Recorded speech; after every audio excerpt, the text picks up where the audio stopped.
మీరు అలాగే హోల్లో ఉండండి. తెలంగాణ భవన్ వద్ద తీవ్ర ఉద్రిక్తత నెలకొంది. ఇదే విషయానికి సంబంధించి అక్కడికి తెలంగాణ భవన్ కు చేరుకుంటున్నారు. మనతో పాటు స్పందించడానికి మాజీ మంత్రి కుప్పల ఈశ్వర్ గారు ఉన్నారు. నమస్కారం సార్ ఈశ్వర్ గారు. తెలంగాణ భవన్ వద్ద అక్కడికి చేరుకుంటున్నట్లుగా కూడా తెలుస్తూ ఉంది. అక్కడికి చేరుకుంటున్నారా? ఏం జరగబోతోంది? గన్ పార్క్ వద్దకు ఏమో రావాలని చెప్పేసి కూడా మంత్రులు సవాల్ చేశారు. ఆ సవాల్ను కూడా మీరు స్వీకరించారు. ఆ దిశగా కూడా వెళ్తున్నారు. కాకపోతే అడ్డుకున్నట్లుగా కూడా తెలుస్తూ ఉంది. ఏం చెప్తారు సార్? తెలంగాణ భవన్ చుట్టూ పోలీస్ పహారా పెట్టి వాళ్ళ మంత్రులకు రక్షణ కల్పించి గన్ పార్క్ దగ్గరికి రావాలంటే ఎట్లా సాధ్యమవుతుంది? వాస్తవంగా స్వేచ్ఛాయుత వాతావరణంలో నిజాలు తెలవాలి అని అంటే ఖచ్చితంగా పోలీసు పహారా లేకుండా మంత్రులు ఎక్కడికైతే మేము ఈ రోజు సోమాజిగూడ ప్రెస్ క్లబ్ కు సమయం ఇచ్చినాం 11 గంటలకు, అక్కడికి రావాల్సి ఉండి అక్కడికి రాకుండా గన్ పార్క్ దగ్గరికి వెళ్ళి కూర్చుండి మరి అక్కడ పోలీస్ పహారా పెట్టి ఇక్కడ నుంచి ఎవరిని హరీష్ రావు గారిని కావచ్చు, ఆర్ఎస్ ప్రవీణ్ కుమార్ గారు కావచ్చు, మమ్మల్ని కావచ్చు, అక్కడికి వచ్చిన కేటీఆర్ గారు కావచ్చు నిర్బంధించి మరి ఇది ఏ రకంగా విచారణ జరుగుతుంది? నిజాలు ఎట్లా బయటకు వస్తాయి? అయితే ఈశ్వర్ గారు, పొన్నం ప్రభాకర్ కూడా మాట్లాడడం జరిగింది. గన్ పార్క్ వద్ద నిరసన వ్యక్తం చేసినప్పుడు ఆయన టెండర్ల ప్రక్రియ పారదర్శకంగా అయితే చర్చకు సిద్ధం మేమైతే, కాకపోతే ఆధారాలు ఉంటే చూపించాలి మీరందరూ కూడా. ఒకవేళ మేము అవినీతి చేసినట్లు కనుక నిరూపిస్తే ముక్కు నీళ్ళకి రాసి మరి రాజీనామాలు సమర్పిస్తామంటూ పొన్నం ప్రభాకర్ చేసిన 100% ఆధారాలతో సహానే మేము రావడం జరిగింది. ఇదివరకు ఇదే విషయం పైన హరీష్ రావు గారు చాలా విషయాలు చెప్పడం జరిగింది. ఆర్ఎస్ ప్రవీణ్ కుమార్ గారు ఆధారాలతో రెడీ ఉన్నారు, నేను కూడా ఆధారాలతో రెడీ ఉన్నాను. వాళ్ళు నిర్బంధిస్తే ఆధారాలు బయటకు ఎట్లా వస్తాయి?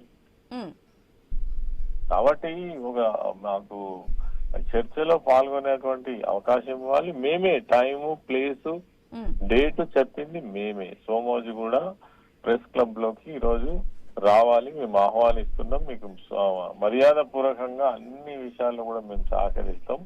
అసలు టెండర్ ప్రక్రియలో ఏ రకమైనటువంటి పారదర్శకం మీరు పాటించిండ్రు, జరగకపోతే గుజరాతీ వాసి అయినటువంటి వాళ్లకు మొత్తం 1800 కోట్ల రూపాయల టెండర్లు ఎట్లా కట్టబెట్టిండ్రు, ఈ నిబంధనలు ఎట్లా తుంగలో దొక్కిండ్రు, అదే విధంగా జీవో 1 గాని జీవో 110 గాని మీరు ఎందుకు అమలు చేయలేదు? స్థానిక కాంట్రాక్టర్స్ గత అనేక సంవత్సరాల నుంచి సప్లయర్స్ ఉన్నప్పటికీ కూడా గుజరాత్ కు సంబంధించినటువంటి ఒక సప్లయర్ కు మీరు ఏకమొత్తంగా ఎందుకు కట్టబెట్టారనేటువంటి విషయాన్ని వాళ్ళు చెప్పాల్సి ఉంది.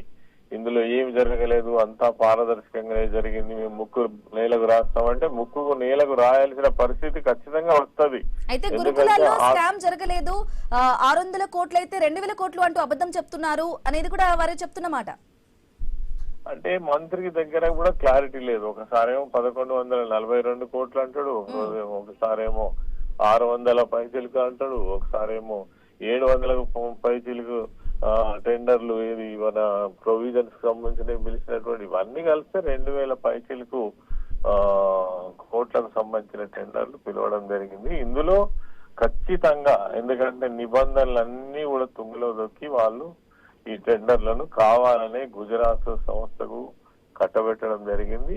ఇందులో పక్కా స్కామ్ జరిగింది. 100 కోట్ల రూపాయల చేతులు మారే విధంగా వాళ్ళ కమిషన్ల కోసమే ఇది చేయడం జరిగింది. ఇందులో ఆధారాలు ఉన్నాయి.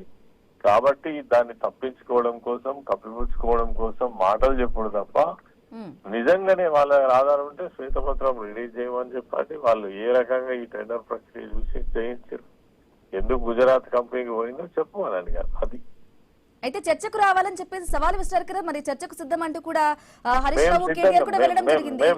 మేము సిద్ధంగా ఉన్నాం. మరి ఎందుకు పోలీసులు అడ్డుకుంటున్నారు అంటారు?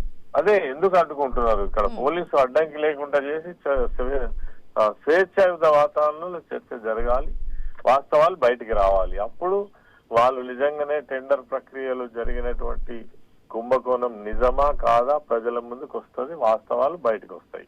ఎస్, మనం దృశ్యాలు కూడా చూస్తున్నాం సార్. ఐ న్యూస్ స్క్రీన్ మీద హరీష్ రావును పోలీసులు అడ్డుకోవడం జరిగింది. చాలా మంది పోలీసులు అక్కడ బలగాలు కూడా మోహరించి వారు గన్ పార్క్ వెళ్తున్నప్పుడు కూడా అడ్డుకునే ప్రయత్నం అయితే జరుగుతుంది.